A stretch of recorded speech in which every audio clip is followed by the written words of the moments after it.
சிலுவை பற்றிய உபதேசம் பைத்தியமாய் இருக்கிறது பலருக்கு. ஆனால் சிலுவையை பற்றிய சிந்தனை நமக்கு ஆசையா இருக்குது பாருங்க. எனவே நீங்கள் ஞானிகளாக இருக்கிறீர்கள். ஹல்லேலூயா. இன்றைக்கு இரண்டாவது சிலுவையை பற்றிய சிந்தனை, மொத்தம் 10 சிந்தனைகள். அதிலே சிலுவை சிந்தனை 2/10 என்னவென்றால் சாபம் நீக்கப்பட்டது. ஹல்லேலூயா. ஆமென். சாபம் நீக்கப்பட்டு ஆசீர்வாதம் கட்டவிழ்க்கப்பட்டது. அதை குறித்து நாம் தியானிக்க போறோம். Blessing activated. ஹல்லேலூயா. மோசே மூலமாக கொடுக்கப்பட்ட இந்த நியாயப்பிரமாணம் கட்டளைகள் சாபத்தை ஆக்டிவேட் பண்ணிட்டு, ஆனால் சிலுவையின் மேன்மை என்னவென்றால் அந்த ஆசீர்வாதங்களை, அந்த ஆபிரகாமுடைய பூமி தாங்க முடியாத ஆசீர்வாதங்களை ஆக்டிவேட் பண்ணிவிட்டது. இது கர்த்தராலே ஆயிற்று, நம்முடைய கண்களுக்கு ஆச்சரியமா இருக்கிறது பாருங்க. ஆமென். ஐயா, சாபத்தின் சங்கிலியை சிலுவை உடைத்து போட்டது. It is the supernatural power of the cross. Amen. அதை நான் உங்களுக்கு வாசிக்கட்டுமா? அங்கே the book of Galatians chapter 3 verse 13, கலாத்தியர் 3வது அதிகாரம் 13வது வசனத்திலே, மரத்திலே தூக்கப்பட்ட எவனும் சபிக்கப்பட்டவன் என்று எழுதியிருக்கிறபடி கிறிஸ்து நமக்காக சாபமாகி நியாயப்பிரமாணத்தின் சாபத்திற்கு நம்மை நீங்களாக்கி மீட்டு கொண்டார். ஹல்லேலூயா, ஹல்லேலூயா, ஹல்லேலூயா. அருமையானவர்களே, உங்களுக்கும் சாபத்திற்கும் சம்பந்தமே கிடையாதுங்க. உங்களுக்கும் சாபத்திற்கும் சம்பந்தமே கிடையாது. ஆமென். பரலோகம் அருமையானவர்களே, இப்படிப்பட்ட ஒரு கொடூரமான தண்டனையை கொடுக்கும்படியாக ஆயிரக்கணக்கான ஆண்டுகள் காத்திருந்தது. ஏன்? மரத்திலே தூக்கப்பட்டு சாக வேண்டும். அப்படி என்றால் என்ன பொருள்? சிலுவை மரம் மனுஷன் இனிஷியேட் பண்ணு வரைக்கும் பரலோகம் காத்துட்டு இருந்தது. அப்போதான் நம்முடைய அக்கிரமத்தின் அகோரத்தினால் மனுக்குலம் சம்பாதித்து வைத்திருக்கிற சாபம் போக்கப்பட வேண்டும் என்றால் அந்த பலியானது மரத்திலே தொங்க விடப்பட வேண்டும். இல்லை, அழகாக இருக்க, மரத்திலே தூக்கப்பட்ட எவனும் சபிக்கப்பட்டவன் என்று எழுதியிருக்கிறபடி கிறிஸ்து நமக்காக சாபமாகி நியாயப்பிரமாணத்தின் சாபத்திற்கு நம்மை நீங்களாக்கி மீட்டு காத்து கொண்டார். அருமையானவர்களே, எத்தனையோ ராஜாக்கள் வந்தார்கள், ராஜாங்கங்கள் தோன்றின, சாம்ராஜ்யங்கள் வந்தன. ஆனால் இன்றைக்கு இந்த ரோம அரசாங்கம் சாம்ராஜ்யமாகி அந்த யூதா தேசத்தையும் கான்கர் பண்ணி அங்கே மரண தண்டனைக்காக சிலுவையை இனிஷியேட் பண்ணிட்டோம். அந்த நாளிலே இயேசு கிறிஸ்து பூமியிலே மனித அவதாரம் எடுத்து உங்களுக்காக எனக்காக பலியானார். ஹல்லேலூயா. அழகா எழுதுகிறார் பாருங்க. மரத்திலே தூக்கப்பட வேண்டும். அதை செம்மையாக பர்ஃபெக்டா தேவன் செய்து முடித்தார். நம்முடைய சாபங்கள் அவர் மேல் சுமத்தப்பட்டது. வேதத்தில் அப்படிதான் வாசிக்கிறார். அவர் சாபமானார். சாபத்திற்கும் அவருக்கும் சம்பந்தம் இல்லை. ஆமென். ஆசீர்வாதத்திற்கும் நமக்கு சம்பந்தம் இல்லைங்க. ஏன் அவர் சாபமானார்? நம்மேல் இருந்த சாபத்தை எடுத்து அவர் மேல் வைத்ததினாலே அவர் சாபமானார்.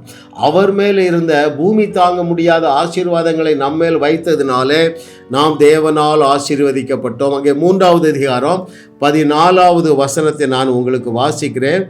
ஆபிரகாமுக்கு உண்டான ஆசீர்வாதம் கிறிஸ்து இயேசுவினால் புறஜாதிகளுக்கு வரும்படியாகவும், புறஜாதியாராகிய நாம் ஆபிரகாமுடைய ஆசீர்வாதங்களை சுதந்தரித்து வாழ வேண்டும் என்பதற்காக நம்முடைய சாபத்தை எல்லாம் அவர் மேல் வைத்து அவரை சாபமாக்கின அவருடைய ஞானம் அனந்த ஞானம் இல்லையா?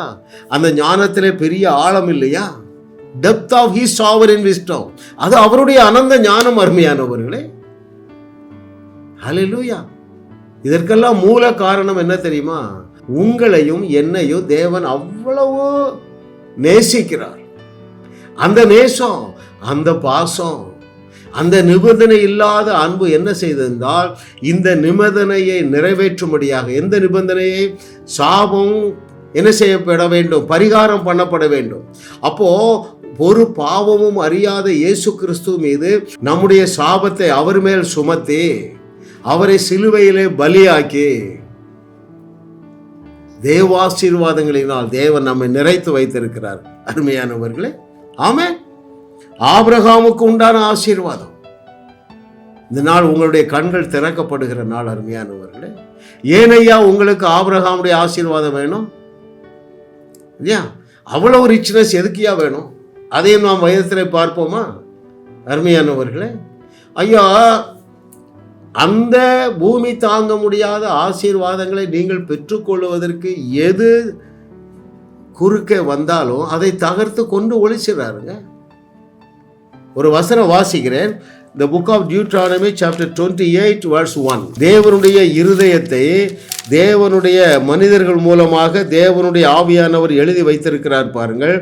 இன்று நான் உனக்கு விதிக்கிற உன் தேவனாகிய கர்த்தருடைய கட்டளைகளின்படியெல்லாம் செய்ய நீ கவனமாய் இருக்கும்படிக்கு அவர் சத்தத்திற்கு உண்மையாய் செவி கொடுப்பாயானால் உன் தேவனாகிய கர்த்தர் பூமியில் உள்ள சகல ஜாதிகளிலும் உன்னை மேன்மையாக வைப்பார். You shall be set above all. அவருடைய மனம் என்ன நினைக்கிறது? எப்பா, யூத ஜாதியை நம்ம தேர்ந்தெடுத்திருக்கிறோம், இவர்களுக்கு ஈடாக அல்லது இவர்களுக்கு காம்படிட்டரே இருக்கக்கூடாது, செகண்ட் தேர்டே இருக்கக்கூடாது. நாமும் இப்பொழுது கிறிஸ்துவுக்குள் யூதர்களாக இருக்கிறதுனால எதுலையுமே நமக்கு காம்படிட்டரே இருக்கக்கூடாதுங்க. அப்போ என்ன செய்யணும்? பூமியில் உள்ள ஜாதிகள் எல்லாத்தையும் விட நம்ம டாப்பில் வைக்கணும். இதற்கு எது தடையா இருக்கிறது? எதுவா இருந்தாலும் நான் அதை குழி தோண்டி புதைப்பேங்கிறாருங்க. அதுதான் முதல் பகுதி. இன்று நான் உனக்கு விதிக்கிற உன் தேவனாகிய கர்த்தருடைய கட்டளைகளின் படியெல்லாம் செய்ய நீ கவனமாய் இருந்தா. ஒருத்தராலும் முடியல. ஒன்றிலே தவறினாலும் மைனஸ் மார்க் வந்துடுது, சைஃபர் மார்க் வந்துடுது. அவருடைய ஞானத்தின் ஆழம் என்ன செய்தது? எப்பா, என் பிள்ளைகளை டாப் ஆஃப் த வேர்ல்டில் வைக்கணும். அப்போ எதை தடை செய்யுது? இவர்களாலே என்னுடைய கட்டளைகளுக்கு கீழ்ப்படிய முடியவில்லை. என்ன செஞ்சுட்டாரு? அவைகளை தகர்த்து கொண்டு ஒழித்து விட்டார். ஹல்லேலூயா. அப்போ இப்போ நம்ம என்ன ஆயிட்டோம்? we are on the top of the world. என்னுடைய வியூவர்ஸ் எல்லாருக்கும் நான் தாழ்மையாக சொல்லுகிற ஆலோசனை, அருமையானவர்களே, நீங்கள் என்ன செய்யணும்? உங்களிடத்தில் யாராவது ஃபோனில் பிரைஸ் தி லார்ட் பிரதர், எப்படி இருக்கீங்க? Praise the lord sister, I am on the top of the world according to Deuteronomy 28:1 அப்படி நீங்கள் சொல்லுங்க. நான் சொல்ல சில ஆண்டுகளாக சொல்லிக்கொண்டே இருக்கிறேன். ஆபிரகாமுடைய ஆசீர்வாதங்கள் என்னை தொடர்ந்து வந்து கொண்டே இருக்கின்றன. எழுதியிருக்கிறத சொல்லுங்க, அறிந்து புரிந்து சொல்லுங்கள், தேவனுடைய சித்தத்தை அறிந்து சொல்லுங்கள். நீங்கள் தேவனுடைய பிள்ளையாக இருக்கிறதுனால செகண்ட் தேர்டே வரக்கூடாதுங்க. நான் சொன்ன பாருங்க, அந்த மகள் ஸ்வீட்டி, அவள் என்னுடைய செய்தியை நல்லா சீரியஸாக கேட்டுக்கொண்டே இருந்தாள். இந்த புஸ்தகங்களை எல்லாம் வாசித்தா பாருங்க. அங்கிள், நான் 12th எழுதுகிறேன், என்னம்மா அடுத்து படிக்கணும்? நான் வந்து டாக்டர் ஆகணும். இந்த வசனத்தையும் இன்னொரு வசனத்தையும் சொன்னேன். அந்த வசனம் என்னது? 1 கொரிந்தியர் 1:24. ஏம்மா, உனக்கு இருக்கிற மூளை மனுஷ மூளை இல்லை, இயேசுவாகிய மூளை. இயேசுவே உனக்கு ஞானமாயிட்டானா அப்போ இயேசுவாகிய மூளை தானே. ஐயா, தேவன் உங்களுக்கு மூளையை தரல, அவருடைய குமாரனையே மூளையாக்கிட்டாருங்க. அதாங்க அவருடைய அர்த்தம். யூதரானாலும் கிரேக்கரானாலும் தமிழர்களானாலும் உலகத்தில் யாராக இருந்தாலும் சரி, யார் அழைக்கப்பட்டு இருக்கிறார்களோ அவர்களுக்கு இயேசுவே தேவ ஞானமும் தேவ பலனுமா இருக்கிறார். அப்போ இயேசுவாகிய மூளை வந்துட்டு அதை படிமா, அந்த வசனத்தை நீ மெடிடேட் பண்ணு. அப்புறம் ஆண்டவர் என்ன சொல்லியிருக்கா தெரியுமா? நீ வந்து சத்தியத்தை சரியாக அறிஞ்சிருக்கிறதுனால உனக்கு செகண்ட் தேர்டே வரக்கூடாது. நீ சென்டம் வாங்கினா அடுத்தது உன்னோட 5 மார்க்கு 10 மார்க்கு குறையாதான் இருக்கணும். ஏன்னா அப்படி தான் எழுதியிருக்கிறது. am I right or not? எழுதி இருந்தால் ஏற்றுக்கொள்ள வேண்டியதுனாங்க. எழுதி இருந்தால் நெஞ்ச நிமித்தி பேசுங்க. எழுதுறார் 12th. அந்த group of school, Narayana group of ஸ்கூல்ஸில் 2000 பேர் எழுதுறாங்க 12th. இவ தாங்க டாப் ரேங்கரு. ஆமாம், அப்போ அங்கிள் டாப் ரேங்க் வந்துட்டேன், ரைட்டுமா, அடுத்து என்னதுமா? நீட் எழுத போகிறேன். அதே வசனம் தான். உனக்கு ஈடாக ஒருத்தனும் வரக்கூடாது. இயேசுவாகிய ஞானம் உனக்கு வேலை செய்யும். நீட்டில் பெஸ்ட் மார்க்கு. அடுத்து என்னம்மா? அங்கிள், அங்கே சிஎம்சி வெள்ளூரில், கிறிஸ்டியன் மெடிக்கல் காலேஜ் வெள்ளூரில் எனக்கு சீட்டு வேணும். ஏம்மா இயேசுவே உனக்கு ஞானமாக இருக்கிறாரு, எனவே உனக்கு ஃப்ரீ சீட்டுன்னு சொன்னாங்க, ஃப்ரீ சீட்டு கிடச்சிட்டுங்க. சொன்னபடியே ஆகும் என்று சொன்னார் ஐயா. ஐயா சொன்னபடியே ஆகும் என்று சொன்னவர் எல்லளவும் பொய்யுரையாத இறைமகன் அல்லவா? அப்போ நான் சொன்னபடியே ஆகும். ஏன்? நான் வசனத்தை தான் சொல்றேன். ஆமென். சிலர் கேட்பாங்க, பிரதர் நீங்கள் எப்போ கேட்டாலும் உங்களுக்கு ஆண் குழந்தை பிறக்குன்னு சொல்றீங்க, 9 வருஷம் குழந்தை இல்லை, எங்களுக்கு சொல்லுங்க ஐயா, உங்களுக்கு ஆண் குழந்தை கொடுக்குறாரு சொல்லிட்டேன். ஏன் பிரதர் நீங்கள் அப்படியே சொல்றீங்க? ஐயா வேதம் அப்படித்தான் சொல்லுது. ஆபிரகாம் அவனுடைய சரீரமும் செத்து போச்சு, கர்ப்பப்பையும் செத்து போச்சு, பெண் குழந்தை சொல்லலை. நான் பெண்களை குறைவாக மதிக்கிறவன் அல்ல. நல்லா நீங்கள் புரிஞ்சுக்கணும். என்னுடைய சபைக்கு பேரு கிங்ஸ் அண்ட் குயின்ஸ் அசம்பிளி. சரிங்களா? அடுத்தது யாரு? ஒவ்வொரு இடத்துலையும் பாருங்க, யோவான் அவளுக்கு குழந்தை இல்லை, என்ன சொல்றாரு? உனக்கு ஒரு ஆண் குழந்தை பிறப்பா, அவனுக்கு யோவான் என்று பேரிடு. சுனேமியாளுக்கு குழந்தை இல்லை, உற்பத்தி திட்ட காலத்திலே உன் கையில் ஒரு பையன் இருப்பா. இப்படிதாங்க தீர்க்க தரிசனம் வந்திருக்குது. எனவே நான் வேதத்தின் அடிப்படையிலே சொல்லுகிறேன், அதை குறித்து நான் தைரியமாக சொல்லுகிறேன். அருமையானவர்களே, amen amen amen. Oh thank you lord for your goodness. அப்போ இதை நீங்கள் புரிந்து கொள்ளுங்கள். ஆபிரகாமுடைய பூமி தாங்க முடியாத ஆசீர்வாதங்களை பெற்றுக்கொள்ள தடையாக எது வந்தாலும் சரி, அதை அவர் தகர்த்து எறிவார். அப்படித்தான் அதை செஞ்சாருங்க. நியாயப்பிரமாணம் கட்டளைகளுக்கு மனிதனாலே கீழ்ப்படிய முடியவில்லை. பார்த்தார், இதானப்பா பிரச்சனை, தூக்கி துறப்படு. ஏன்னா அது ஆதாம் ஏவாளை சிருஷ்டிக்கும் போது நான் அதை கொடுக்கலையே, இடையில தானே அது வந்தது. இந்த மோசை தானே தூக்கி கொண்டு வச்சா. நீங்களாரும் என்ன சொன்னாலும் கேட்குற நீ தலையை ஆட்டினீங்க இல்லையா? காரு ஏரோப்ளேன் வந்து நீங்கள் லோன் வாங்க போனீங்கன்னா சின்ன எழுத்துல 1000 கண்டிஷன் போட்டுரும். நம்ம என்ன நினைப்போம், எப்படியாவது பணம் அல்லது காரு அல்லது ஏரோப்ளேன் வந்தால் போதும், கண்ணை மூடிட்டு கையெழுத்து போட்டுருவோம். அப்படித்தான் அன்றைக்கு இஸ்ரவேலர்கள் கண்ணை மூடி, ஆண்டவரை நீங்கள் என்ன சொன்னாலும் நாங்கள் கீழ்ப்படினாங்க, மாட்டிக்கிட்டாங்க. எத்தனை பேர் கவனிக்கிறீங்க அருமையானவர்களே?